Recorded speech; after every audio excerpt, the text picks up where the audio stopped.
who wallow in perpetual solicitude, while a vast majority of the people continue to vacillate between exorbitant enthusiasm and irrational irritability and economic quagmire. It is with a view to checkmate these excesses. It is with a view to make the executives of the race accountable.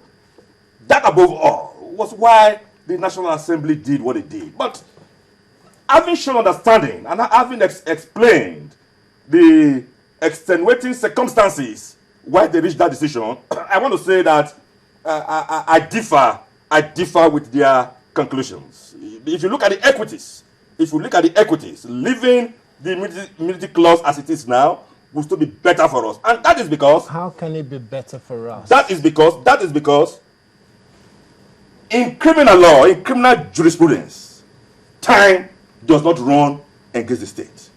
If the governors or Mr. President do their tenure and leave their seat of power, they can still be prosecuted.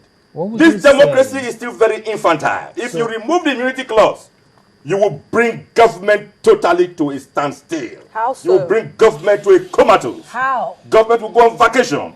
It will mean you will have meddlesome interlopers. Yes. You will have those who just want to distract In what executives. ways will this happen? You seem to agree with his point of view. I do. Can you talk more about that? Unfortunately, I just got up for a sick bed and I'm sitting down before Godomigoro. I feel very intimidated. You see, Nigerians are obsessed with litigation. We litigate over the slightest issues, on whims, on caprices. If immunity is taken off the chief executives of the nation or the states, this country will grind down to a halt. Because by the time, say, 20 litigations are put up against the governor or the president, all they'll be spending time doing is going to court. They will not govern anymore. It means we will be in a worse state than we are today.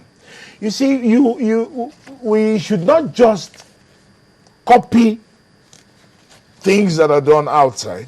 We should copy them with wisdom, with an understanding of our own dynamics and realities. The reality right now, for example, I am sure that Mr. Honorable Patrick Obiahegbon would have loved to take even Mr. President to court on different occasions. Are you saying it is impossible to run this country without having to recall certain actions by our leaders? Yes, we must have the ability to keep everybody in check. For example, during the civil society retreat last year that was convened by the president, we made a demand, two demands in fact, which if the National Assembly had put into this constitution amendment would have given power to the people. Those two demands are that chapter 2 of the constitution should be justiciable. That we should have the right to take NEPA or PHN or anybody to court if they don't do things right. So you don't have to say, I'm going against the presidency. All you do is go against the organ that is failing in its duties. And we also said they should put in that any future reviews or future creations of the constitution, remember they have added now that the National Assembly has a right to create afresh new constitutions. Now, this does not involve the people. Why the people are apathetic is because we do not feel that we are fully carried along, that our issues or voices count. If this is now putting that there must be a national referendum to approve of any review or new constitution, then you have returned power to the people. We can say we agree with you. We can say we agree with you. We don't agree with certain clauses. Or we can say we don't agree with you. at all. And that means we have power. But as it is now, in voting, we have no power. In constitution making, we have no power. Why then should we go out and seek power through a revolution that will bring only a military government back in place? Yeah. I am totally opposed to anything I just that really will bring the military back. I've suffered enough under them. Well, a lot of people just really want to know whether the removal of immunity is a good thing at this time or not. It is not. And you still haven't given me why it is not, because I just told you. a lot of people think that if you do that, it will curb. No. Listen, it's easy to look at it on the surface level. That we must have the right to prosecute a president or a governor, or to charge a governor or president with having committed XYZ. The point is that right now we're saying governance is grinding to a halt in Rivers State just because of friction. Now, imagine where it would be possible for, say, the 5 legislators in Rivers State to take Governor Amechi to court individually. He would have 5 cases running, and then they will win or lose and go to appeal, the government would now be concerned with just litigations. Okay. Let government run, and when they get out of government, if you want to, sue them. You're saying if you want to, because the problem we have in Nigeria is immunity. Nobody is suing anybody, and nobody is getting punished, even those who are taken to court. They are suing people. Don't forget that people are coming up with revelations concerning past governance, past leaders.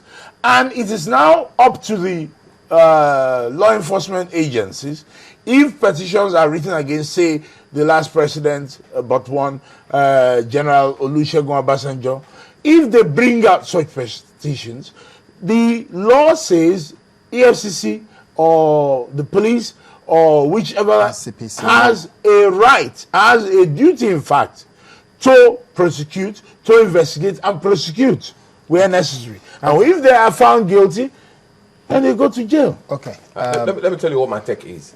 Where is Ibori today? He's in jail. Ibori is not in jail. He is. Ibori. Oh, okay. Yes. Sorry. Ibori is in jail. Yes, He was a governor for 8 years. He was not prosecuted in Nigeria and gone to jail. No, wherever he Nigeria. is. Yes. Even while he was a governor, he couldn't have been prosecuted elsewhere for whatever it was. Yes. All right. Even though you would say that immunity is in Nigeria, if he's caught outside, that's a different matter altogether. But for 8 years, he had immunity. Now, where is he? For me, the real issue is not immunity. For me, the issue is impunity. Impunity. Let me tell you why. It. Let me tell you why I say That's so. it. The policeman, the DPO who drives against traffic doesn't have immunity. So if I can take you up very the quickly, impunity how of the can way you get somebody punished when you can't prosecute them? No. I'm not going. I've You not got can to the. prosecute after the tenure. Let me say. How many people have we Been had prosecuted prosecuted after their tenure? It's only because Nigerians are an apathetic group. We do not sit up and live up to our responsibilities and our rights. And yet we say that these same people will bring government to a standstill if they have a chance to It's the same prosecute people. while they're still in government. No, it's not. It's not the people who will bring. Look, I said litigators.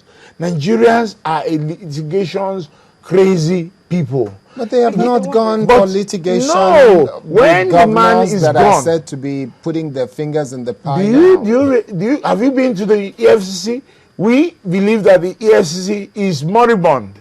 We believe that there's a lot they should be doing that they're not doing. Petitions there are really piling up against all these former leaders. The fact that they're not being investigated and or prosecuted, don't forget that Nuhu Ribadu, before he left, told us that 32 governors had been indicted by his commission.